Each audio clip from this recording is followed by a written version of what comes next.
morning, everybody. We're down here at Lake Myrtle Sports Park in sunny Auburndale, Florida. Alongside me, I have Chuck Hendricks, the longtime director of Homeschool World Series, now just a volunteer. How you doing, Chuck? I'm doing great. Beautiful morning. So, can you give us a little bit of a background of how the Homeschool Series came about, how it came to be, and it's kind of your brainchild. Well, it's actually not quite mine. There was a couple in Houston, Larry and Lori Cochran, about 2000, who had a vision for organizing a national homeschool tournament and started out with 6 teams in Nashville, Tennessee in the year 2000. I actually was coaching a homeschool team in Dallas and started playing the next year when we were in Atlanta. There were 8 teams in Atlanta.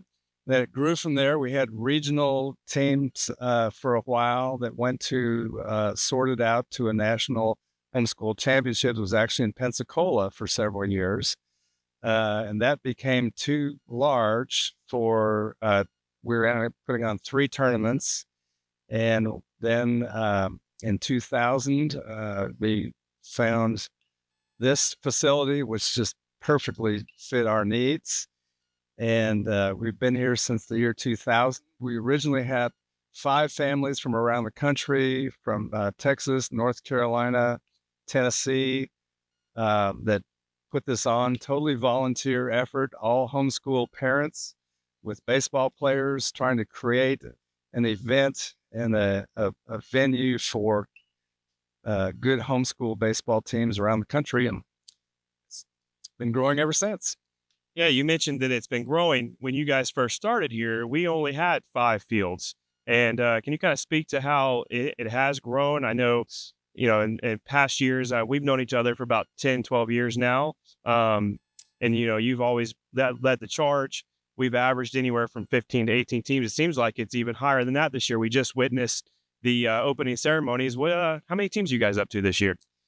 I think there are 21 this year, and it's run in the low 20s. We had 26 or 27 at one time.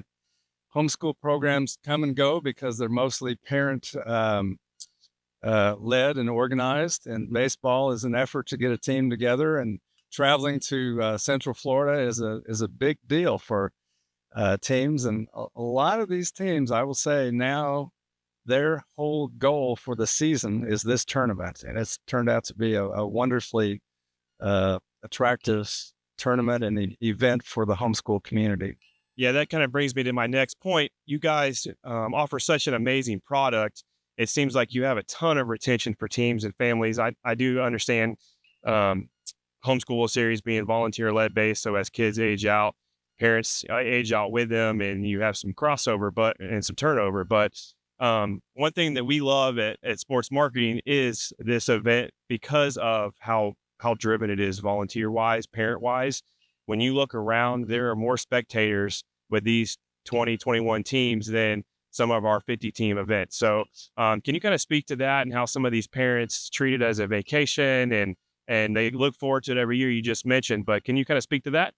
Yeah, we were hoping that parents would see this as a family week, and we actually built in Wednesday as a day off, thinking that would help. And over the years, I think most of the players, we have 300 to 350 players, and I'll bet 80 to 90% of them bring families with them. They stay the week, and it's just turned out to be all the kids. And the city has been so accommodating for families. We don't charge a gate. The kids can run and play in a safe environment down here during the games. And it's just been a growing, they go home and talk about it, and more come the next year. Yeah. Yeah, that's amazing. We absolutely love that. The Wednesday idea that you guys built in was ingenious, not only because of the rain factor. It seems like every year you have an event, you're going to at least get one rain day. So it does allow the city to have some rest, but it also builds in an extra day for the tournament. The thing that Polk County Sports Marketing loves is, when you don't have rain or you do just have a rest day, that allows these families to go out and spend some time and enjoy each other and take a break from the tournament life, because that can be stressful, but they get to go to the attractions, go eat in the restaurants, and just simply enjoy the accommodations. Chuck, you mentioned 21 teams looking like 10 different states from all over the country. Where do you see Homeschool World Series going in the future? Well, ideally, we would love to have 32 teams because it mathematically would be perfect. And I think these 9 fields here at Lake Myrtle could accommodate that. And we'd love to have, eventually some kind of a qualifying system for teams that to be able to come. But I think homeschooling is growing. Homeschool baseball is a logistical challenge just because it's both outdoors and the numbers. Basketball and volleyball are a lot easier to organize, but they seem to be growing and teams come back and we hope we're here for a lot of years. Yeah. Well, it's certainly been successful, and we've certainly enjoyed having you. I know the city of Auburndale and Homeschool World Series have a great relationship. I see nothing but great things in the future. Really appreciate you taking the time. I know it's opening ceremony time. You guys are about to kick off and get ready for the tournament. So thank you for your time. Great to be here. Thanks, Josh.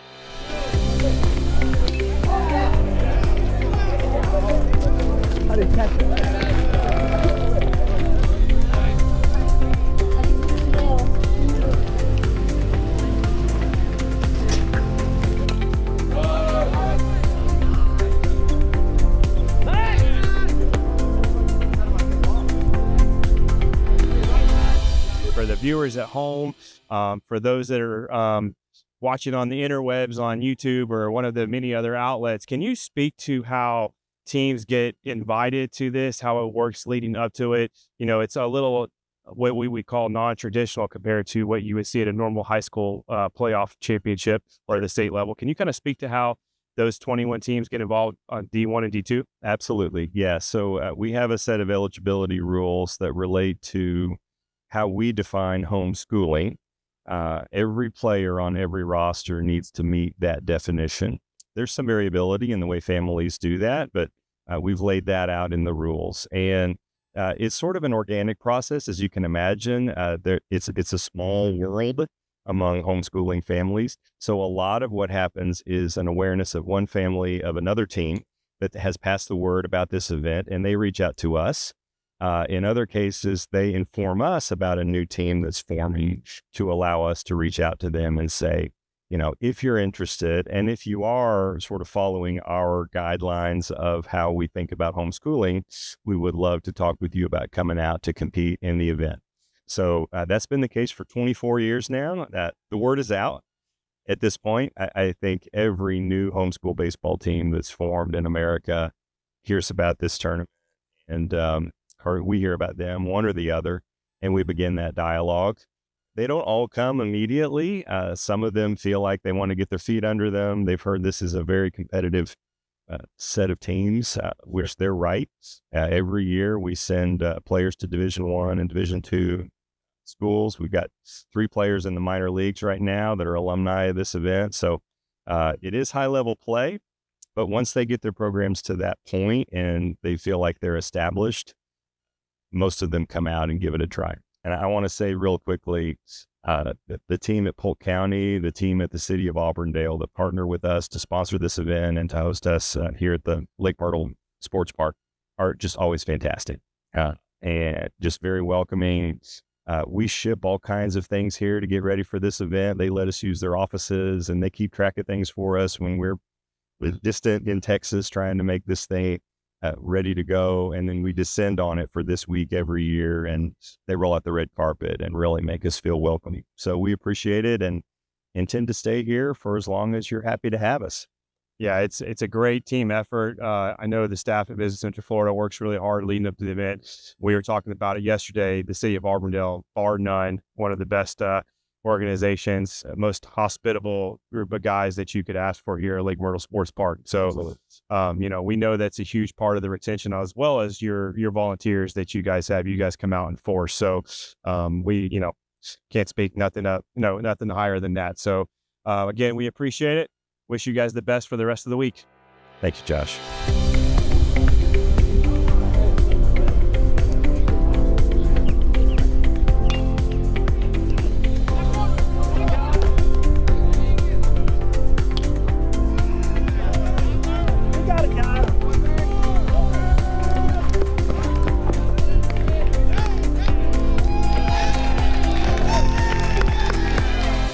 afternoon, sports fans. We're still down here at Lake Myrtle Sports Park in sunny, beautiful Auburndale, Florida.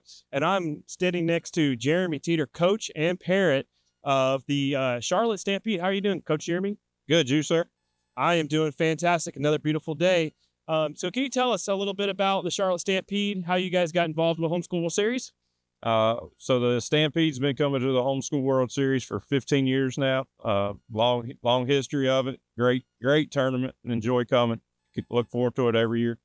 Fantastic. You said that you're a parent and a coach. How old is your son? What age, what grade is he in? Has he been playing for a couple of years? How's that working? My oldest one is 18. This is his fourth trip down. And my youngest one's first trip down. He's 16. Fantastic. So you got two boys playing in. Do they have any other siblings? No, just those two. Fantastic. So a lot of our parents / coaches like to come down and enjoy the weather. Obviously, you guys are coming from Charlotte, so not too bad. Are you guys staying in a hotel vacation rental for the week? Yeah, we're in a vacation rental over in Southern Dunes over in Polk County. Perfect. Fantastic. Southern Dunes over there in Davenport. Great location. Short little trip down here. Now, you guys have mentioned that you've been playing for quite a while here at Homeschool World Series. Can you speak to why you guys like to come back each year? Just great competition, great family environment. It's one of the best tournaments I've ever been to. Our families love it. Like you said, the weather's great, good people, good fans, and just having a great time. The boys really love it. Fantastic. Yeah, the city of Davenport does a great job. Homeschool World Series, great volunteer group. We love that they're here. Love that you're here. I appreciate you taking the time, Coach. Thank you.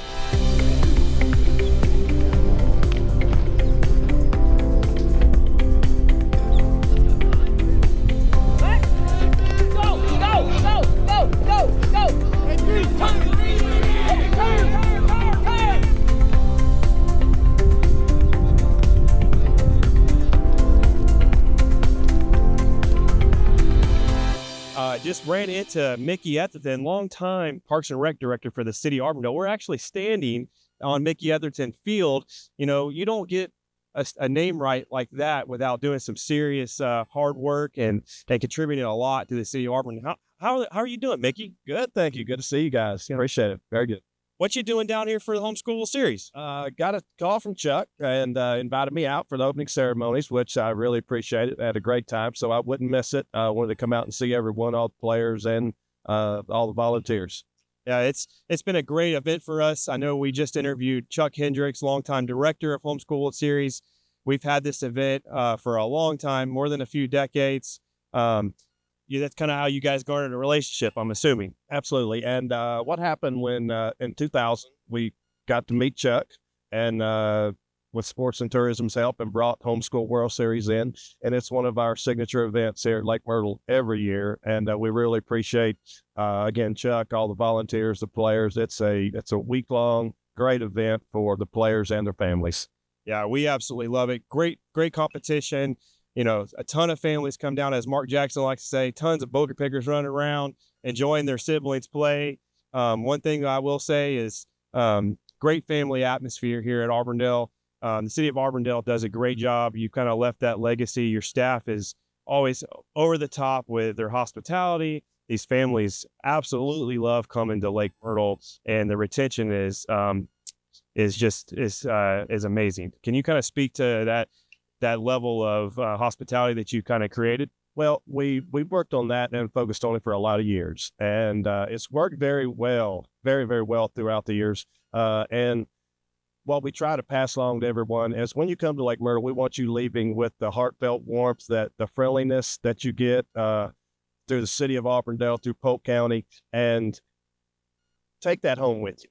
And Cody McGee, the Parks and Rec director now, Ryan Pickles, and Mike Hurd, who's the superintendent here at Lake Myrtle, they have worked on that hard and heavy. And once you get here, one of the main things you see is the condition of this facility. It is amazing, whether it be the baseball fields, the soccer stadiums, all the soccer fields. It is really, really nice, and it makes people want to come back and play here. That's the point. As someone who used to sell Lake Myrtle Sports Park to event organizers like Chuck, the city of Auburndale is bar none. You know, these fields look absolutely immaculate. The parents talk about them all the time. Many of them coming from up north where their fields are still kind of frozen and coming back to life. They get here and it is just green, luscious, looks like the Garden of Eden. A huge thank you to the city of Auburndale and their staff, Cody McGee, Pickles, and Mike Hurd. They just do a phenomenal job. And I want to say a big thanks to Mickey. You know, you set forth a quite a big shoes to fill, and those guys try their best to fill it every time. Mickey, I know you got some volunteering to do, so I won't keep you too much longer. Really appreciate you taking the time to interview with us, and hope you guys have a great week. Thank you, and appreciate you guys being here. Let's roll it.